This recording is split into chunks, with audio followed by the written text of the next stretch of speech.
DLS education के digital platform में आप सभी का बहुत बहुत स्वागत है। चेहरे पर मुस्कान लेकर के ये मेरे प्यारे साथियों, अब सिक्का उछल चुका है। हेड भी आपका होगा और टेल भी आपका होगा। जब तक तोड़ेंगे नहीं तब तक छोड़ेंगे नहीं। आज का क्लास आप सभी के लिए काफी ज्यादा महत्वपूर्ण है, क्योंकि आज की क्लास में गणित के पहले चैप्टर वास्तविक संख्या के जितने भी ऑब्जेक्टिव टाइप क्वेश्चन आपके परीक्षा में पिछले कई वर्षों से पूछा जा रहा है, वह क्वेश्चन आपसे पूछा जाएगा, आपको बतलाया जाएगा, जिससे कि आपको अंदाजा लगे कि आपकी तैयारी कितनी में हो रही है। अगर आप 25 में 25 प्रश्न का सही जवाब दे पाते हैं तो समझिए कि आपकी तैयारी जो है वो रॉकेट की तरह है, और उसी तैयारी को आपको एकदम मजबूत करनी है और एकदम गर्दा मचाना है।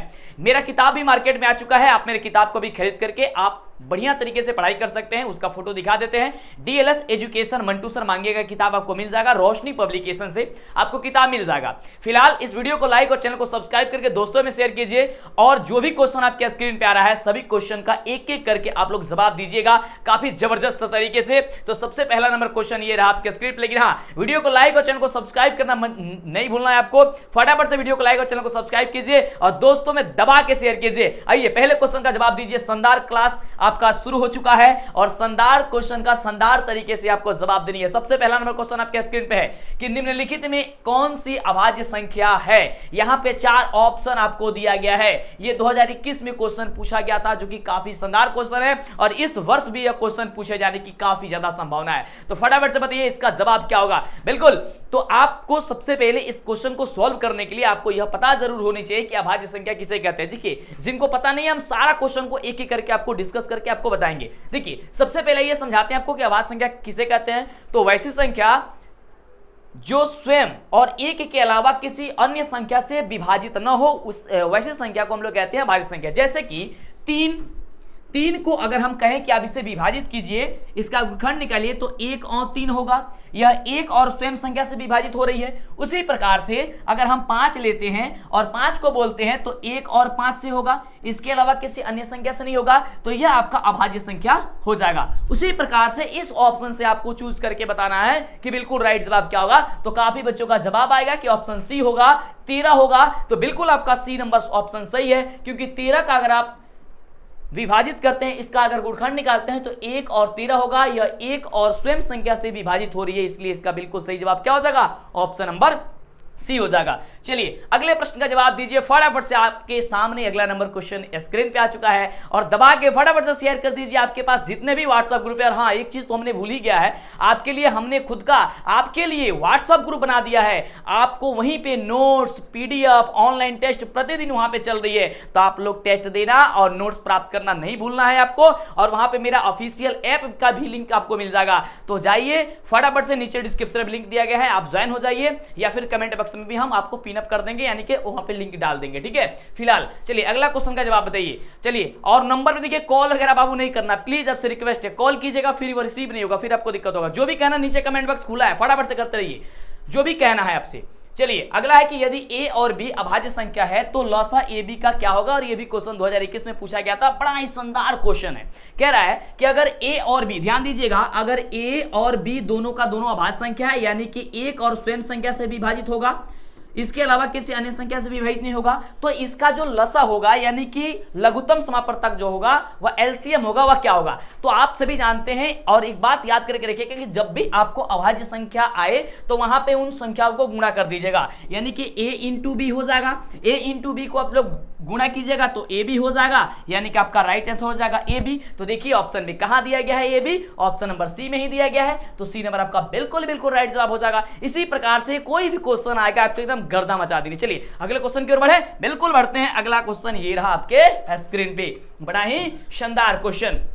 तो शानदार क्वेश्चन की जवाब शानदार तरीके से आपको देना है। चलिए, और फिर पेपर के खोपड़ी में छेद करनी है। चलिए, अब सिक्का उछल चुका है मेरे प्यारे साथी। अगला क्वेश्चन कि संख्या 2 पॉइंट यानी कि 2.13 113 1113 1113 डॉट डॉट डॉट, यानी कि अनंत तक जा रहा है, तो यह क्या है, यानी कि कौन सी संख्या है। यहाँ पे 4 ऑप्शन दिया गया है, क्या यह पूर्णांक है, या परिमेय संख्या है, या परिमेय संख्या है, या फिर इनमें से कोई नहीं है, क्या है। यह भी क्वेश्चन आपको 2021 में ही पूछा गया था।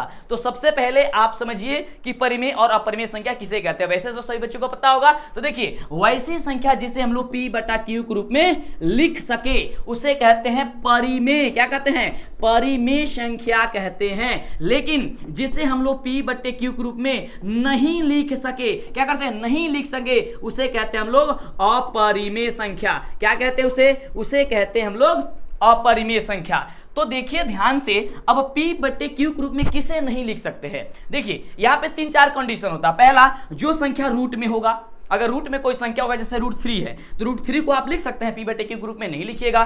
√5 है, √5 को आप लिख सकते हैं, बिल्कुल नहीं लिखिएगा। अगर कोई संख्या है, मान लीजिए 5 है और 5 पॉइंट मान लीजिए 3 है और 3 पे रेकरिंग है। रेकरिंग का मतलब वो संख्या बार, रेकरिंग को बार कहते हैं, यानी कि वो बार बार वह संख्या आएगा, तो इसे भी हम लोग P/Q के रूप में नहीं लिख सकते हैं। अगर यही संख्या जो है 5.333 ... दिया गया हो, तो इसे भी हम लोग P/Q के रूप में नहीं लिख सकते हैं। तो ये सारा का सारा जो संख्या हो जाएगा वो अपरिमेय हो जाएगा। उसी प्रकार से यहाँ पे क्वेश्चन दिया गया है, तो ये भी क्या हो जाएगा? ये भी आपका एक अपरिमेय संख्या हो जाएगा, यानी ऑप्शन नंबर हो जाएगा C नंबर। क्या हो जाएगा बाबू? C नंबर हो जाएगा। बिल्कुल ऑप्शन नंबर C आपका बिल्कुल ही राइट जवाब हो जाएगा। चलिए अगले क्वेश्चन की बात करते हैं, और आप लोग जरूर हमें बताइएगा कि आपने कितने प्रश्नों का सही जवाब दिया है। चलिए अगले प्रश्न की बात करते हैं। इससे अंदाजा आपको लगेगा कि आपकी तैयारी कितनी में हुई है, क्योंकि वही सभी क्वेश्चन आपको बताया जा रहा है जो आपके एग्जाम में हमेशा आता है, और यहां से लड़ने की संभावना काफी ज्यादा होती है। चलिए इसलिए तो लगभग 5 लाख स्टूडेंट का विश्वास है इस चैनल पे। चलिए अगले क्वेश्चन की बात करते हैं।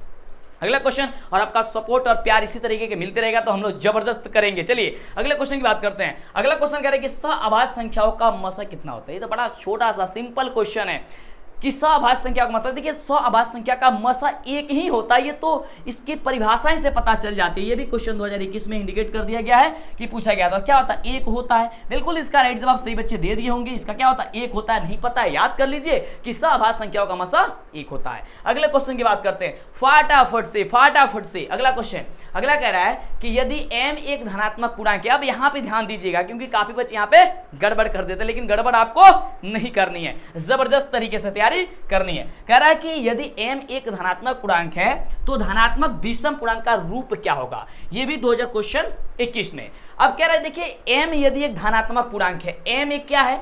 धनात्मक पूर्णांक है, तो कह रहा है धनात्मक विषम पूर्णांक के लिए यहां से 4 ऑप्शन में से क्या होगा। तो अगर इसमें से हम ऑप्शन देखें, ऑप्शन नंबर C में, तो यहां पे लिखा गया है, क्या लिखा गया है? 4m+1। क्या लिखा गया है? 4m+1 लिखा गया है। अब ध्यान देंगे, हम लोग क्या करते हैं, क्या यह देखते हैं नियम सही है या फिर गलत है। इसको जांच करने के लिए बारी बारी से एक एक संख्या हम लोग रखेंगे। आइए प्रकृत संख्या रखते हैं। सबसे पहले 1 रखेंगे, तो 1 अगर रखते हैं हम लोग m के बदले, तो 4 × 1+1 होगा। अब जब हम लोग इसे क्या करेंगे, जोड़ेंगे और गुणा करेंगे, तो कितना आएगा? 4 में 1 से गुणा करेंगे, 4 और 1 कितना होगा? 5। 5 कौन सी संख्या है? विषम संख्या, यही पूछ रहा था। चलिए आगे भी चेक कर लेते हैं। 4 × अब m के जगह हम लोग 2 पे रखकर चेक करते हैं, तो 2 रखेंगे, 2 + 1। अब यहाँ पे 4 में 2 से गुणा करेंगे, कितना होगा? 8 होगा। 8 में 1 जोड़ेंगे, कितना होगा? 9 होगा। 9 हो गया, ठीक है, 9 हो गया। अब 9 भी क्या है? विषम संख्या। तो यही कह रहा है, यानी कि हम यहाँ पे अगर 4m+1 अगर लेते हैं, ठीक है, और m एक धनात्मक पूर्णांक है, तो धनात्मक विषम पूर्णांक का रूप यह हो जाएगा। ऑप्शन नंबर हो जाएगा C नंबर। आएगा क्वेश्चन इस तरीके का, तो आपको फटाफट से गर्दा मचा देनी। अगले क्वेश्चन की बात करते हैं। अगला क्वेश्चन कह रहा है कि यदि P/x = G × x × Q × x × G × x, ठीक है, और P/x का घात 6 दिया गया है, G × x का घात कितना? 2 दिया गया है हो, तो P/x, देखिए ध्यान से, P/x बटे G × x का घात क्या होगा। बड़ा ही सिंपल क्वेश्चन है, इतना बड़ा पढ़ने की कोई जरूरत नहीं है। ध्यान दीजिए, P/x बराबर कितना दिया गया है, कहिएगा कहां पे दिया गया? 6 दिया गया है, हमने लिख लिया 6। बिल्कुल। G × x कितना दिया गया है? 2 दिया गया है, हमने लिख लिया यहाँ पे 2। अब कटा दीजिए, 3 दूनी 6, आपका 3 आंसर हो गया। बिल्कुल हो गया। कहां पे दिया गया? ऑप्शन नंबर C में दिया गया। C is the right answer. बिल्कुल राइट आंसर आपका हो गया। इसी तरीके से एकदम जैसे क्वेश्चन आएगा एग्जाम में, एकदम तहलका मचा देनी है। अगला क्वेश्चन कह रहा है कि निम्नलिखित में कौन संख्या अपरिमेय नहीं है। और देखिए इसी तरीके का क्वेश्चन जो है बच्चे बड़ा गलती करते हैं एग्जाम में, कहता है अपरिमेय नहीं है, तो वो क्या करते हैं, जल्दी के चक्कर में, अरे अपरिमेय तो हम जानते ही हैं, वो क्या करते हैं, नहीं वाला शब्द नहीं पढ़ते हैं। तो जिसके कारण इसमें से मार देते हैं टिक एकदम खटाखट, जिसके कारण हो जाता है गलती। तो ऐसा गलती आपको नहीं करना है क्योंकि आप काफी ज्यादा समझदार हैं। कह रहा है कि निम्नलिखित में कौन अपरिमेय नहीं, अपरिमेय नहीं है कहने का मतलब कि परिमेय होना चाहिए। तो वैसी संख्या जिसे हम लोग क्या कर सके, वैसी संख्या जिसे हम लोग p बटे q के रूप में लिख सके, जहां p और q पूर्णांक होनी चाहिए और q इक्वल टू नहीं होनी चाहिए जीरो, ये कंडीशन होता है, यानी कि जीरो यानी कि बट्टे में जीरो नहीं होना चाहिए। तो वैसी संख्या हम लोग क्या होती है, परिमेय होती है। तो ध्यान से देखिए यहाँ पे कौन ऐसी संख्या जो परिमेय है, तो यहाँ पे पाई एक अपरिमेय संख्या है, आप सभी जानते हैं। रूट 7 जो है, रूट 7 को आप लोग बाहर नहीं कर सकते हैं, रूट में है इसलिए ये अपरिमेय हो जाएगा बिल्कुल। और यहाँ पे ऑप्शन नंबर सी में जो दिया गया है रूट 2 बटे रूट 5 दिया गया है, इसे भी आप बाहर नहीं कर सकते हैं, ये भी आपका अपरिमेय संख्या है। लेकिन ऑप्शन नंबर जो डी में दिया गया है, वो डी में क्या दिया गया, ध्यान से पहले देखिए। डी में दिया गया है कि अंडर रूट 16 यानी कि 16 बटे अंडर रूट 9। अब ध्यान से देखिएगा, आप कहिए सर ये भी तो रूट में ही है तो ये भी नहीं होगा, नहीं ये हो जाएगा। कैसे होगा, पहले देखिए ध्यान से, यहाँ पे रूट का 16 है, तो जब यहाँ पे 16 दिया गया है तो 16 को जब आप रूट से बाहर कीजिए कितना होगा, 4 होगा, होगा ना, होगा बिल्कुल। और रूट 9 को बाहर कीजिएगा तो कितना होगा, 3 होगा। बाहर कैसे करते हैं, दो में से एक को देखिए, 16 को रूट 16 को आप लिख सकते हैं अंडर रूट 4 इंटू 4, ठीक है। और रूट 9 का आप लिख सकते हैं, क्या लिख सकते हैं, अंडर रूट 3 इंटू 3 लिख सकते हैं ना। तो 2 में से एक आएगा तो 4 और 2 में से यहाँ पे एक आएगा तो 3, यानी कि 2 को संख्या में से एक बाहर निकल जाता है, तो यहाँ पे हमने लिख दिया। अब 4 बटे 3 है, 4 बटे 3 है, तो 4 बटे 3 बताइए कि परिमेय है कि नहीं है, बिल्कुल है। फटाफट बताइए, नीचे कमेंट कीजिए परिमेय है कि नहीं है, बिल्कुल परिमेय संख्या है, यानी कि ऑप्शन नंबर जो डी दिया गया है ये डी आपका इज द राइट आंसर। चलिए अगले प्रश्न की बात करते हैं।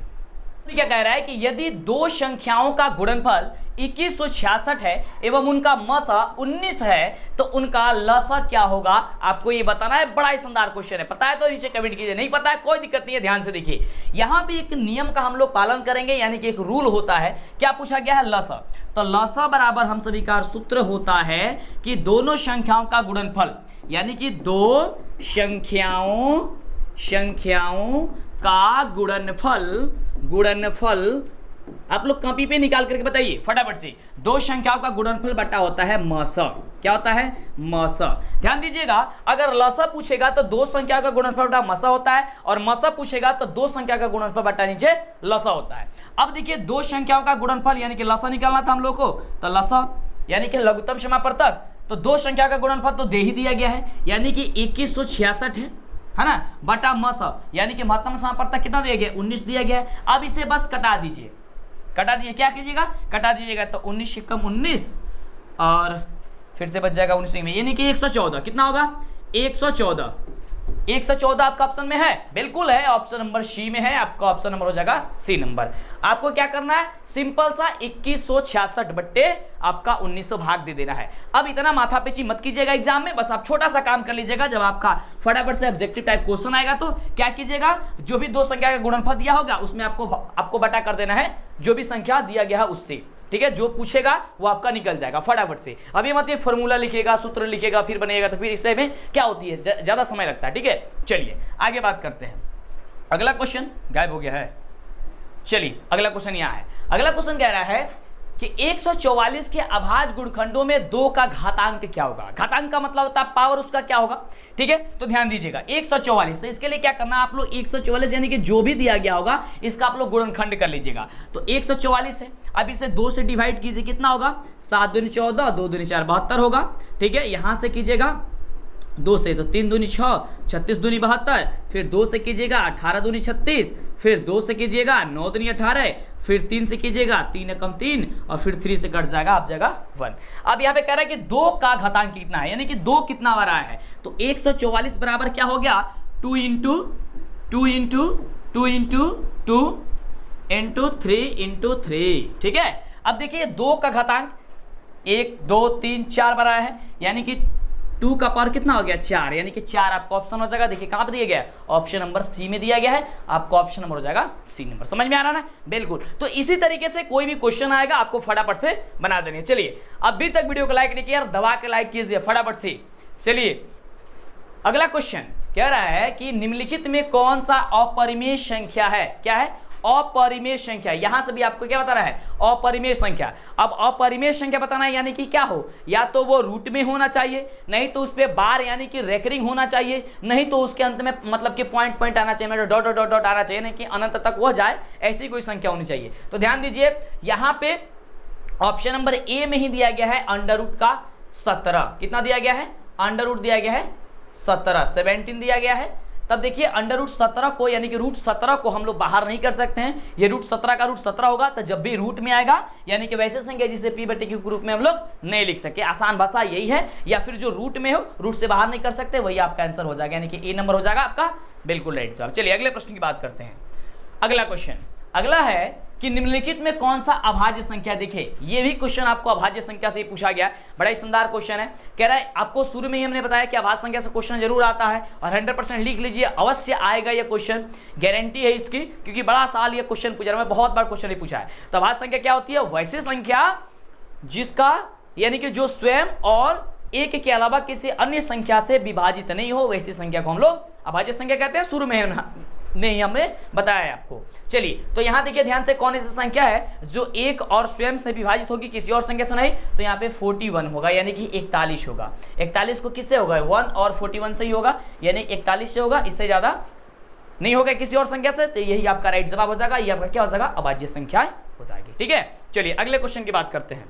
प्रश्न हम सभी क्या कह रहा है, काफी शानदार प्रश्न है कि दो लगातार संख्याओं का मसा है, जो कि 2021 2020 दोनों बार यह क्वेश्चन पूछा गया था। दो लगातार संख्या, तो दो लगातार संख्या का एचसीएफ क्या होता है, तो याद करके रखिएगा कि दो लगातार संख्या का एचसीएफ जो होता है वह 1 होता है। आप कहेंगे सर कैसे होता है, तो मान लीजिए कि 2 और 3 का एलसीएम हम लोग एचसीएफ निकाले, तो 2 और 3 का एचसीएफ कितना होगा, एचसीएफ कितना होगा निकालिएगा तो सिर्फ 1 निकलेगा।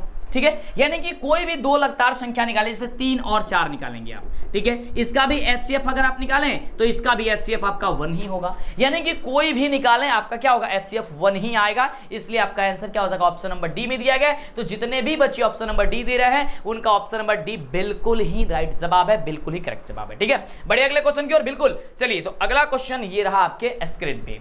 प्रश्न कह रहा है कि निम्नलिखित में कौन सा परिमेय संख्या है, यहां से आपको परिमेय संख्या बताना है, फटाफट से बताइए। परिमेय संख्या, परिमेय संख्या का मतलब क्या हो गया, जिसे p बटे q के रूप में आप लिख सके, जिसे क्या कर सके, p बटे q के रूप में आप लिख सके, जहां p और q पूर्णांक होनी चाहिए, पूर्णांक होनी चाहिए, और q इक्वल टू नहीं होनी चाहिए 0। ठीक है, वैसी संख्या आप लोग यहां से बता दीजिए, 4 ऑप्शन दिया गया है। तो बिल्कुल यहां से देखिएगा तो ध्यानपूर्वक आपको अगर दिखाई देगा तो ऑप्शन नंबर ए में ही हो जाएगा। क्यों, क्योंकि देखिए ध्यान से यहां पे दिया गया है ऑप्शन नंबर 1 में 1 बटे अंडर रूट 144 यानी कि 144।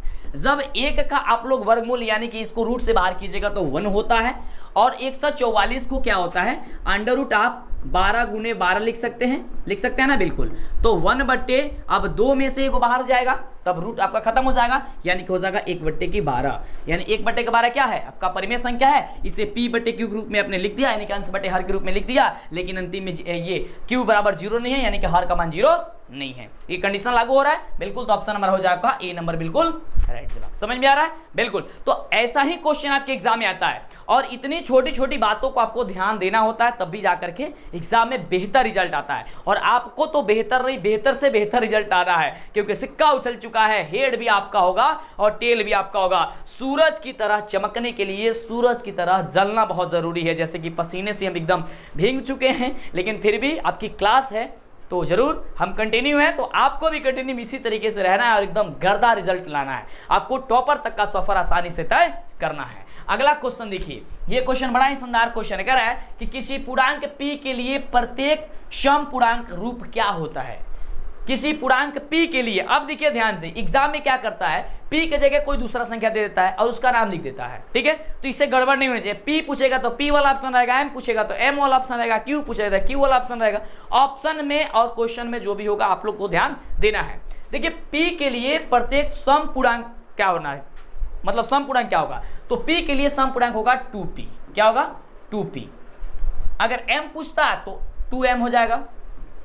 अगर यहीं पे सम के जगह विषम पूछता तो 2p प्लस 1 होता। ठीक है, क्या होता, 2p + 1 होता। विषम पूछता तो, लेकिन यहाँ पे सम पूछा है इसलिए हो जाएगा 2p हो जाएगा। क्या हो जाएगा? 2p हो जाएगा, यानी ऑप्शन हो जाएगा D number is the right answer, correct जवाब। चलिए अगले प्रश्न की बात करते हैं। अगला क्वेश्चन, आप लोग कितने प्रश्न का अभी तक सही जवाब दे दिया है नीचे कमेंट करते रहिएगा, लाइक और चैनल को सब्सक्राइब कर लीजिएगा जिससे आगे से वीडियो मिला करे। अगला क्वेश्चन ये रहा।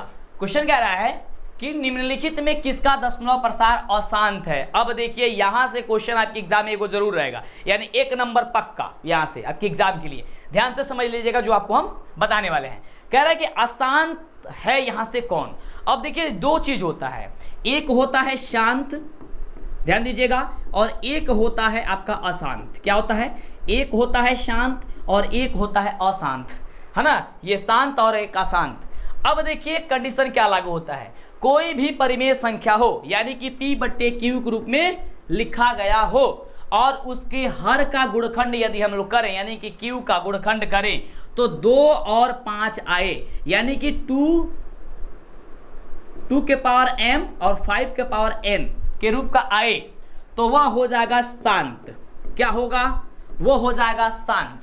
अगर 2 के पावर m और 5 के पावर n के रूप का नहीं आए तो वो आपका हो जाएगा अशांत। क्या होगा? वो हो जाएगा आपका अशांत।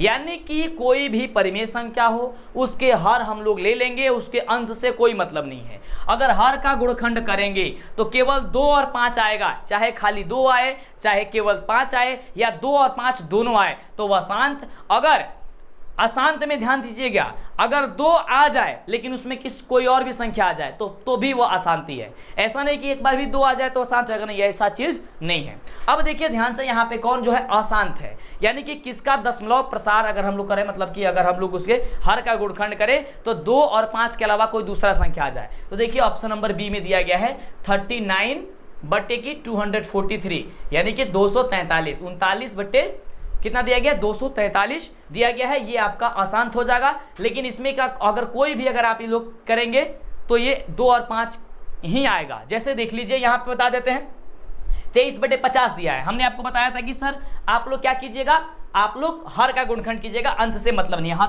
करना है 50 है, 50 का डिवाइड कीजिए, 2 से काटे कितना होगा?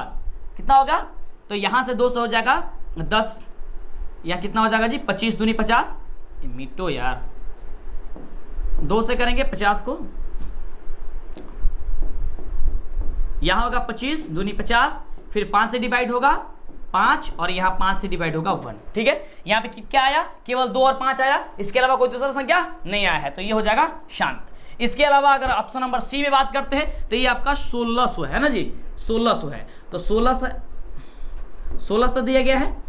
अब इसको कीजिए, 2 से कीजिएगा तो 800 हो जाएगा, फिर 2 से कीजिएगा तो 400 हो जाएगा, फिर 2 से कीजिएगा तो 200 हो जाएगा, फिर 2 से कीजिएगा तो 100 हो जाएगा, फिर 2 से कीजिएगा तो 50 हो जाएगा, और 50 को 2 से कीजिएगा तो 25 हो जाएगा, और 25 को यहाँ पे कीजिएगा 5 से तो 5 हो जाएगा, फिर 5 से कीजिएगा तो 1 हो जाएगा।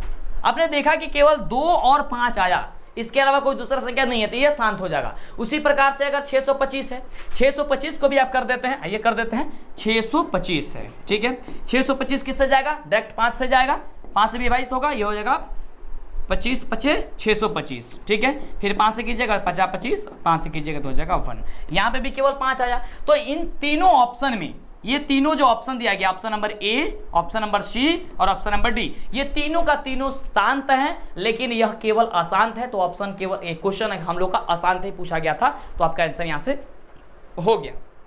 अगले प्रश्न की बात करते हैं। अगला है कि एक अशून्य परिमेय और अपरिमेय संख्याओं का गुणनफल क्या होता है। आप कहेंगे सर अशून्य, हाँ, अशून्य परिमेय का मतलब होगी कि शून्य नहीं होनी चाहिए, वह परिमेय संख्या हो लेकिन वह शून्य नहीं हो, क्योंकि अगर शून्य कह देता और फिर बोलता कि आप अपरिमेय संख्या से गुणा कीजिए तो फिर तो वो 0 हो जाता, तो वो परिमेय हो जाएगा। देखिए अशून्य यानी कि अगर 0 अगर ले लेते, मान लीजिए कि अगर ले लेते, अगर और कह रहा है कि एक अपरिमेय से गुणा कीजिए, तो मान लीजिए √2 एक अपरिमेय है, अगर इसे गुणा करेंगे तो ये टोटली 0 हो जाएगा, तब तो ये परिमेय हो जाएगा। तो कहा है कि अशून्य यानी कि शून्य नहीं होनी चाहिए। तो कोई भी दूसरा संख्या आप लीजिए जो कि परिमेय हो। तो 1 आपका परिमेय है, 1 में गुणा कर देते हैं √2 से, क्या हो जाएगा √2 आएगा, यानी कि ये परिमेय निकल रहा है। छोड़िए इसको, छोड़ के दूसरा गुणा करते हैं। तो यहाँ पे ले लेते हैं 4। अब 4 एक परिमेय संख्या है, 4 में √5 से गुणा कर देते हैं, √5 क्या है, अपरिमेय है। इसको जब आप लोग गुणा करते हैं कितना हो जाएगा, 4√5 होगा, यानी ये भी आपका एक अपरिमेय संख्या है। यानी कि कहने का मतलब हो गया कि एक अशून्य परिमेय और अपरिमेय का गुणनफल जो होता है वो हमेशा का हमेशा ही क्या होता है, तो अपरिमेय होता है। यानी ऑप्शन नंबर जो आपका बी नंबर दिया गया है, ये बी नंबर आपका बिल्कुल ही करेक्ट जवाब हो जाएगा। समझ में आ रहा है? चलिए अगले प्रश्न की बात करते हैं। तो अगला प्रश्न हम सभी क्या कह रहा है कि 0.7777 ... का मान आपको बताना है यहाँ पे क्या होगा, यानी कि इसका भिन्न बताना है क्या होगा। और यह क्वेश्चन आपकी एग्जाम के लिए बेस्ट, मतलब कि इंपोर्टेंट है। यह क्वेश्चन 2 नंबर में भी आता है और 1 नंबर में भी क्वेश्चन आता है, तो ध्यान से समझिएगा। 2 नंबर में आएगा तब भी बना दीजिएगा, 1 नंबर में आएगा तब भी बना दीजिएगा, ठीक है। अगर जिनको पता होगा इसका जवाब तो वो लोग फटाफट से इसका जवाब देंगे, बिल्कुल आसान तरीके से, ठीक है। ध्यान दीजिए इसको कैसे बनाया जाता है। जब भी ऐसा रेकरिंग वाला क्वेश्चन आ जाए या इस तरीके का क्वेश्चन आ जाए, आपको सपोज क्या करना है, ध्यान दीजिएगा। सबसे पहले आपको इसको मान लेना है x, यहां पे लिखना है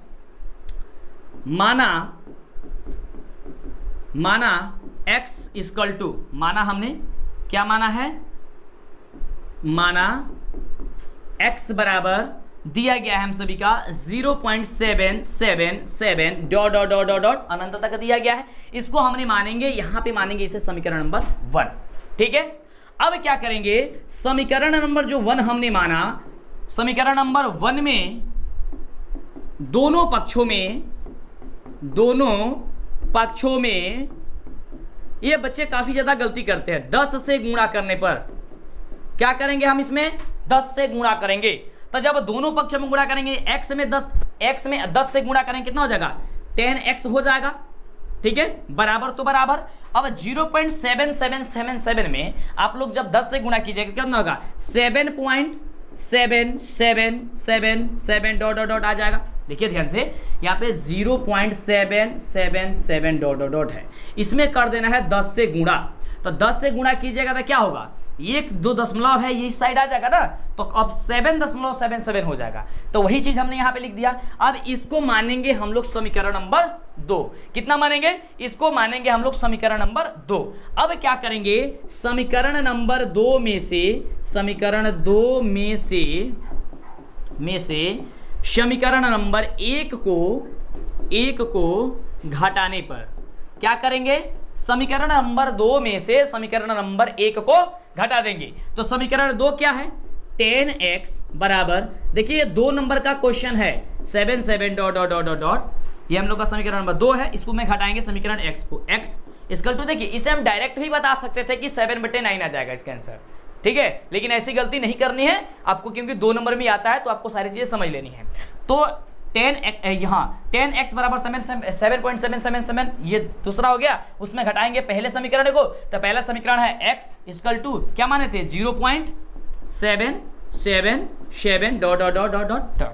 अब इसको घटाइए, घटाते हैं। अब देखिए 10x में से एक x गायब हो जाएगा, कितना बचेगा, 9x बचेगा ना, बिल्कुल 9x बराबर तो बराबर।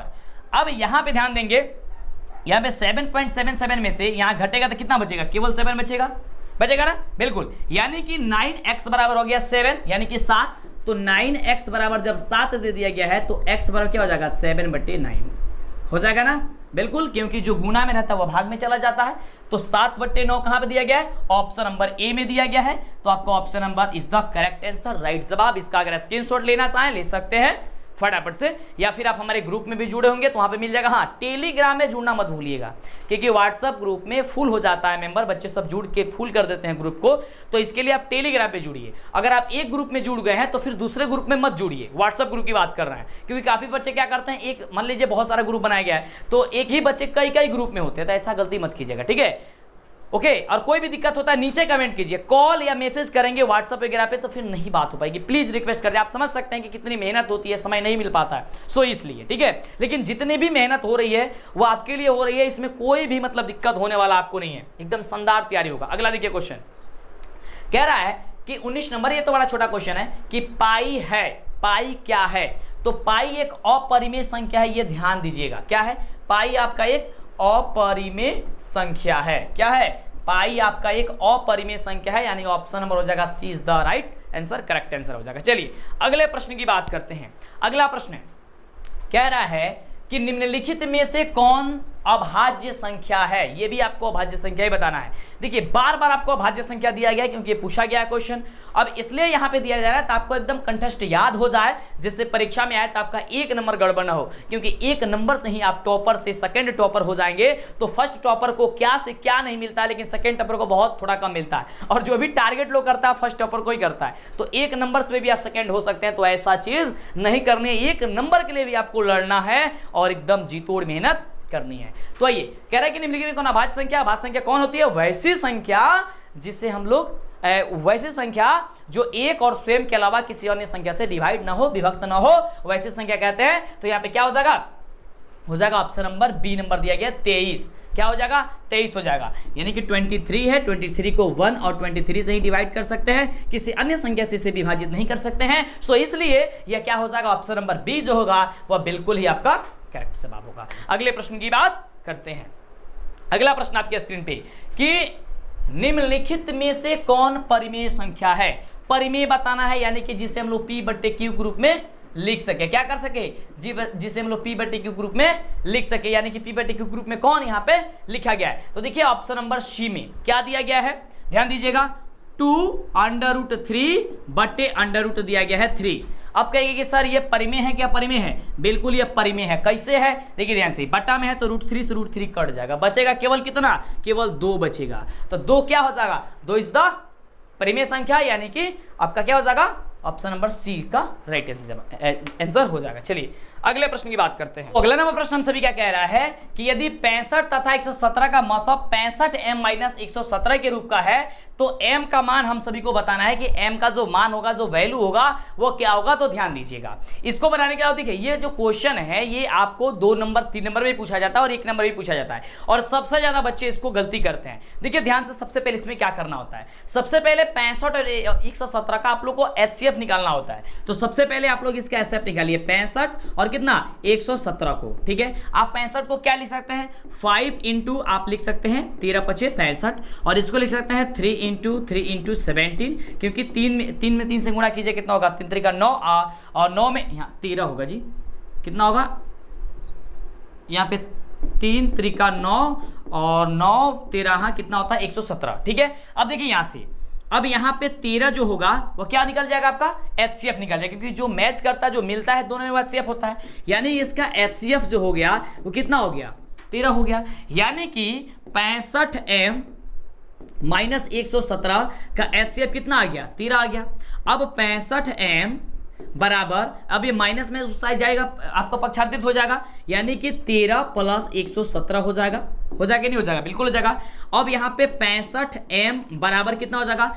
7 3 10 का 0 और 1 1 2 1 3 और 1 130। तो 65m बराबर 130 है, तो m बराबर कितना हो जाएगा? 130 बट्टे कितना? 65। जब इसे कटाइए कितना हो जाएगा? 130 में 65 से तो 2 हो जाएगा। तो आपका 2 जो होगा वो आंसर हो जाएगा। m बराबर कितना हो जाएगा? 2 हो जाएगा। तो 2 इज द राइट आंसर। वो आपका क्या हो जाएगा? 2 कहाँ पे दिया गया? ऑप्शन नंबर बी में दिया गया है, तो बी नंबर आपका बिल्कुल ही करेक्ट जवाब हो जाएगा। तो इस तरीके से आपका ये क्वेश्चन बनेगा, और 2 नंबर 3 नंबर में आएगा, तो इसी तरीके से आप लोग बना दीजिएगा। ठीक है, यहाँ पे लिख लीजिएगा, चूंकि 65m-117 बराबर कितना दिया हो जाएगा? आपको 13 हो जाएगा। ये आप दर्शा दीजिएगा कि आपने पहले क्या किया है, तो HCF निकाला है। चलिए अगला क्वेश्चन कह रहे कि सबसे छोटी भाज्य और सबसे छोटी अभाज्य संख्या का मस यानी कि HCF क्या होता है। सबसे छोटी भाज्य संख्या कौन होती है?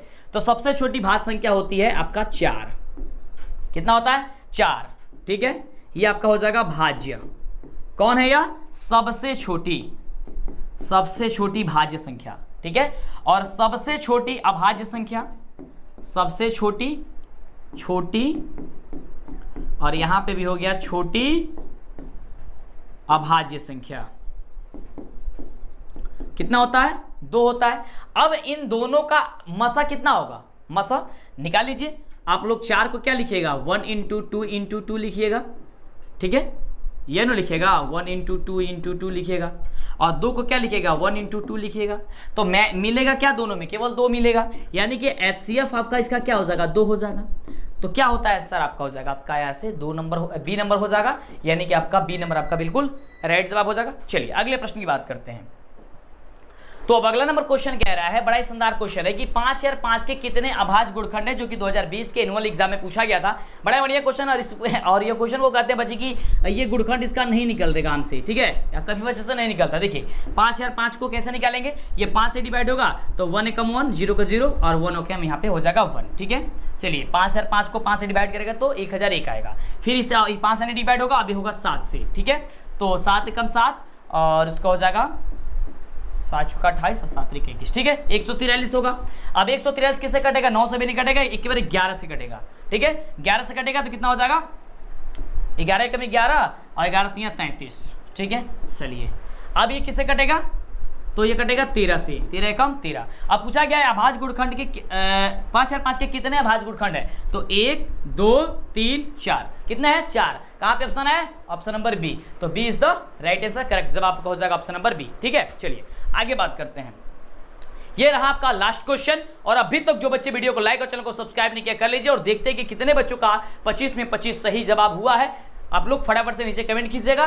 तो क्वेश्चन कह रहा है कि दो संख्याओं का गुणनफल अगर 8670 है और उसका मसा 17 है तो उसका लसा क्या होगा, यानी कि लघुत्तम समापरता क्या होगा। 2020 का क्वेश्चन है।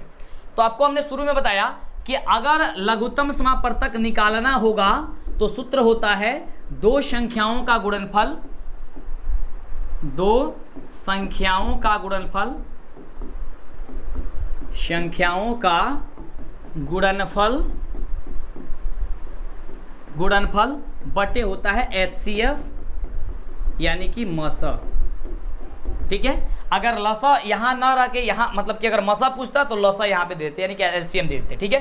तो दो संख्या का गुणनफल कितना है 8670 और भाग दे देंगे केवल मसा से, कितना दिया गया 17 दिया गया है। 17 से कटाइए इसको, 8670 है तो 17 पचे 85, 17 पचे 85, ठीक है। और इसका बचेगा 1 तो 17 एकम 17 और 0 तो 0। 510 ऑप्शन दिया गया है कहीं, बिल्कुल दिया गया है 510 ऑप्शन नंबर डी में दिया गया है। तो ऑप्शन नंबर डी जिनका भी है उनका राइट जवाब है। तो मजा आया होगा आज की क्लास में। 25 क्वेश्चन हमने जाना है कि आपने 25 में 25 का सही जवाब दिया या 24 का दिया या 23 का दिया। हाँ एक क्वेश्चन गायब था उसमें ना 24 में, हाँ तो 24 में 24 का जवाब आपने दिया कि नहीं दिया, वही 24-25 क्वेश्चन मतलब टोटल क्वेश्चन का जवाब दिया नहीं दिया, या कितने क्वेश्चन का जवाब आपसे गलती हुआ है या कितने क्वेश्चन का जवाब आपने नहीं दे पाया है, ये भी नीचे कमेंट कीजिएगा तो बड़ा ही अच्छा लगेगा। वीडियो को लाइक और चैनल को सब्सक्राइब करके शेयर कीजिए और एक साथ जितने भी आपके पास व्हाट्सएप ग्रुप आपके फ्रेंड है सबको बताइए और टेस्ट दीजिए शानदार तरीके से। फिर मिलती इस तरह कमाल वीडियो के साथ नेक्स्ट वीडियो को लाइक चैनल को सब्सक्राइब करना मत भूलिएगा।